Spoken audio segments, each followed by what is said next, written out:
Bonjour, il y a une asso pour ça fait sa rentrée et reçoit Stéphane Billot. Il est le directeur de l'UXEL Vendée, qui signifie Fédération sportive éducative de l'enseignement catholique.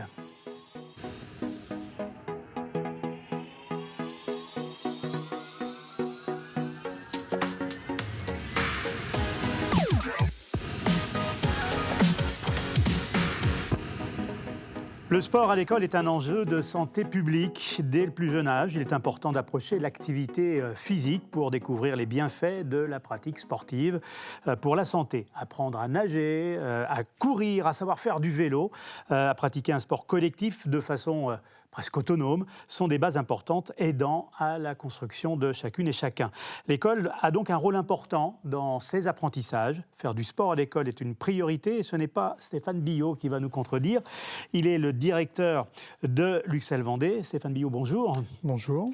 Première question très générique. Quelle image a le sport à l'école ? Alors, on a eu les JO là, pendant cet été. Ouais. Je pense que tout le monde est un peu euphorique, se dit que le sport a toute sa place, que c'est fantastique. Oh, il y a de belles images avec les Il y a JO. de très très belles images, des très bons retours. En revanche, je vais plutôt dresser un bilan plutôt négatif. Ouais, je sens un mais. Oui, il y a un mais sur le sport à l'école, l'image du sport à l'école. Il y a plusieurs raisons à ça. La première, c'est culturel. Ouais. La France, et je m'appuie un petit peu sur l'expression de Teddy Riner et puis Florent Manodou juste avant les JO, qui ont bien précisé que la France n'était pas une nation sportive. Et c'est assez révélateur. La France s'est réveillée là, depuis 2 ans, juste avant les JO, parce qu'il fallait avoir des résultats. On a mis l'ANS en place, on a mis les moyens depuis des ans, Ouais. simplement depuis 2 ans. Et c'est culturel. Et dans les représentations des familles, des parents, là aussi il y a des manques. Je vais vous prendre pour exemple un film qui a fait référence, le film Prof, qui date Ouais. des années 85.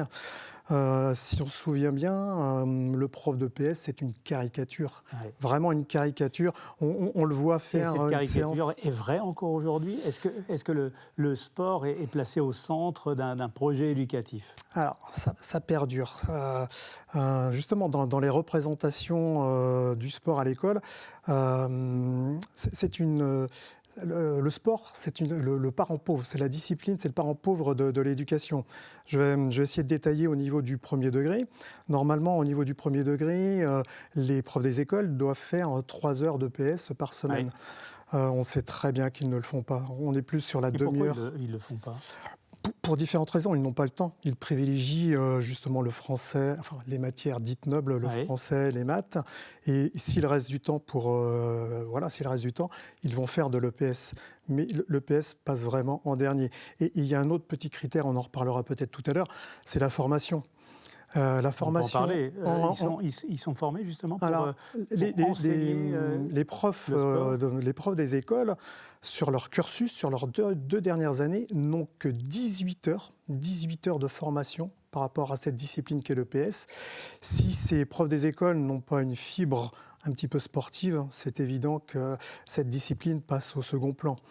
Au niveau du collège, en 6e, il y a 4 heures. Ensuite, en 5e, 4e, 3e, il y a 3 heures. Ouais. Mais au niveau du brevet des collèges, le coefficient est infime. Au niveau des lycées, 2 heures simplement de PS. Et pareil, le coefficient pour le bac est réduit à peau de chagrin. Alors, c'est un tableau plutôt sombre, j'allais dire, que vous brossez là. Il y a quand même pas que cette couleur. Non, je vais plutôt aller vers le positif. Alors, cette Les formation... JO peuvent aussi apporter un plus dans l'apprentissage du sport, dans cette acculturation. Oui, et dans cette envie de faire du sport, ça c'est clair. Mais il ne faudra pas louper le virage. Ouais. On parlera peut-être aussi de cet héritage, mais il va falloir que tout le monde s'approprie cet héritage. Il va falloir que les infrastructures suivent, il va falloir que les clubs puissent accueillir le nombre de licenciés. Il va y avoir, je pense, on est tous d'accord là-dessus, beaucoup de nageurs, Oui. avec Léon Marchand qui est arrivé. Le tennis de table va exploser. Les chiffres, le nombre de licenciés dans les clubs de tennis de table va exploser avec les frères Lebrun. C'est une évidence. Et avec l'équipe de volley, je pense que les clubs de volley vont avoir une forte demande. Est-ce que la France va être capable d'accueillir tout ça? Est-ce que l'héritage 2024 des JO, est-ce qu'on est prêt? Alors, justement, quel est l'impact des JO sur le sport à l'école? Est-ce que vous sentez quelques frémissements? Il va y avoir certainement, alors je ne suis plus prof de PS, mais il va certainement y avoir plus de licenciés. C'est-à-dire que l'EPS, il faut bien distinguer le sport à l'école et l'EPS. L'EPS est obligatoire, le sport à l'école, donc l'UXEL, l'UNSS, n'est pas obligatoire. C'est quelque chose de volontaire. Voilà, l'élève s'inscrit. Je suis presque sûr qu'avec tous les exploits de nos sportifs français, le nombre de licenciés en UNSS et en UXEL risque d'exploser cette année. Justement, l'UXEL et l'UNSS, c'est une proposition supplémentaire, c'est-à-dire un engagement de l'élève à aller vers de la compétition. Souvent, l'élève... un lien avec peut-être des fédérations sportives qui ne sont pas dans l'univers scolaire. C'est exactement ça. Souvent, l'élève fait du basket ou du foot à côté.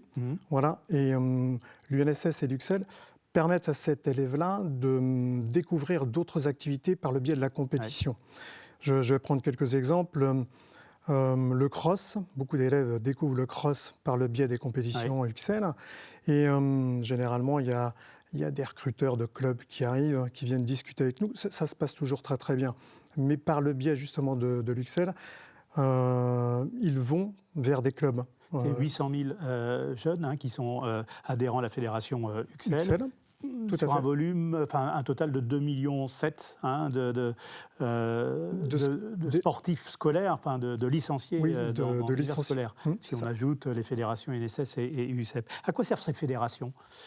C'est justement créer un pont avec... Justement, oui. Ça permet, je reviens à ce que je disais tout à l'heure, l'EPS est obligatoire. Les associations sportives permettent d'aller vers de la compétition et de découvrir de nouveaux sports. Le principal rôle, c'est ça, quoi. Accompagner les élèves vers de nouvelles disciplines. Ça leur permet de découvrir de nouvelles disciplines et de ensuite pouvoir aller dans les clubs. Voilà. l'UXEL Vendée, c'est quoi son poids aujourd'hui? Alors, l'UXEL Vendée, contrairement à l'UCEP et l'UNSS, je rappelle, l'UCEP, c'est le sport dans le premier degré au niveau du public et l'UNSS dans le second degré. Nous, l'UXEL, c'est les deux entités. Donc, au niveau du second degré, j'ai les chiffres précis. L'année dernière, on avait 6 000 licenciés à peu près. En premier degré, ce sont des affiliations. Mais nous sommes porteurs de projets. Par rapport au premier degré, c'est beaucoup plus des projets. Donc avec justement les JO l'année dernière, il y a eu 5 périodes où on a porté des projets. Première période, c'était un jeu où les enfants devaient se passer des anneaux olympiques. On a créé ensuite un relais du cœur, parce qu'on n'avait pas le droit d'utiliser les symboles olympiques, et les anneaux en particulier, et la flamme. Donc nous, on appelait ça un relais du cœur, où il y avait 140 écoles sur 210 qui ont participé à ce relais-là, avec une conclusion à La Roche-sur-Yon au mois de février. Et après, il y a eu des organisations un petit peu plus nationales. Et la rentrée, la sportive, se lance quand, là, pour l'UXEL? C'est maintenant, on est dans cette période. On est vraiment dans cette période, mais... les chaussures sont neuves. Oui, on va laisser les enseignants découvrir leurs élèves. Tout le mois de septembre sert en fait à inscrire, à faire les inscriptions, en particulier au niveau des sports co, à faire découvrir. Il faut que les profs découvrent les élèves pour pouvoir les orienter justement vers les compétitions. Donc notre AG se déroule fin septembre. Je dirais que le rythme des compétitions, c'est juste avant ou juste après les vacances de la Toussaint. Je vous propose de faire une pause avec le coup de pouce. On retrouve justement cette chronique qui vient mettre en valeur quelques associations du département. Ce coup de pouce aujourd'hui signé Mathis Pirez accueille devant les caméras TV Vendée l'association Famille Rurale. On regarde. Bonjour à toutes et à tous, bienvenue dans cette nouvelle Chronique Asso. La rentrée 2024 a débuté et pour l'occasion, je suis allé à la rencontre de l'association Famille Rurale. Alors si vous ne connaissez pas cette association, venez avec moi, j'ai rencontré Lydie Brett, la vice-présidente de l'association. Elle vous explique, c'est parti. Alors Famille Rurale de Vendée représente 114 structures associatives avec 10 000 familles adhérentes, 800 jeunes et 6 600 aînés. On est composé de bénévoles et de salariés. Il y a un conseil d'administration que de bénévoles et une trentaine de salariés. Et ce qui nous permet d'accompagner quotidiennement les familles et d'être au plus près d'eux dans toutes leurs interventions et dans leurs besoins. Son rôle, s'occuper des activités multisports, des structures jeunesse, entre autres. En tout cas, en septembre, tout redémarre. Ici, c'est le grand rush. Alors, les cartes qu'on a devant nous sont les cartes des associations Famille Rurale de Vendée, plus les cartes des associations intercommunales et des groupements associatifs. Et concrètement, ça représente quoi ces couleurs ? Alors, tout ce qui est en jaune, ce sont les centres de loisirs. Et de l'autre côté, c'est tous les regroupements. AIFR, transport scolaire et restauration scolaire. Comme l'école reprend, tout reprend. Donc, il faut gérer les transports scolaires pour tous nos AO2, les aider.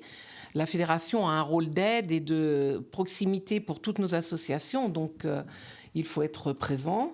On gère le périscolaire, le mercredi, les petites vacances. Donc, comme tout reprend, il faut être très présent près de nos associations.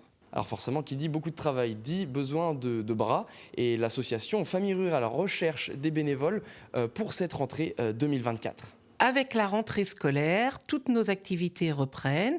Il y a un rush de travail, donc il faut un maximum de bénévoles pour encadrer et être au plus près des familles. Tout le monde peut être bénévole à Famille Rurale puisqu'il y a du travail pour tous. Et voilà, maintenant, si vous êtes intéressé, vous voulez adhérer à l'association Famille Rurale, je vous mets un lien juste en bas de votre écran.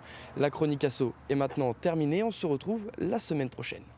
Merci Mathis Pires et on retrouve le plateau de Il y a une asso pour ça qui reçoit Stéphane Billot. Il est le directeur de l'Uxel Vendée. Mot de la fin, l'un des poumons, ce sont les profs de PS pour Oui. fonctionnent. Je pense que je vais terminer quand même de façon un petit peu positive. Pour moi, la réussite des JO, de l'après-JO, de l'héritage, ce sera le travail des profs d'EPS. Et autant au niveau de la formation EPS ou sport, par rapport au premier degré, est un petit peu difficile, la formation des profs d'EPS est vraiment de qualité. Ils sont vraiment formés sur de la pédagogie, contrairement à d'autres enseignants de maths, de physique et compagnie. Donc, dans le monde scolaire, le prof qui connaît le mieux ses élèves, c'est le prof d'EPS. Il travaille sur tous les champs. Le champ physique, le champ cognitif, parce que même si on fait de l'EPS, on réfléchit, on analyse. Et sur le plan social. Merci Stéphane Billot. Je rappelle que vous étiez l'invité de Il y a une asso pour ça, une émission coproduite par la Maison départementale des associations de la Vendée, TV Vendée et le Crédit Mutuel Océan. Merci, à bientôt.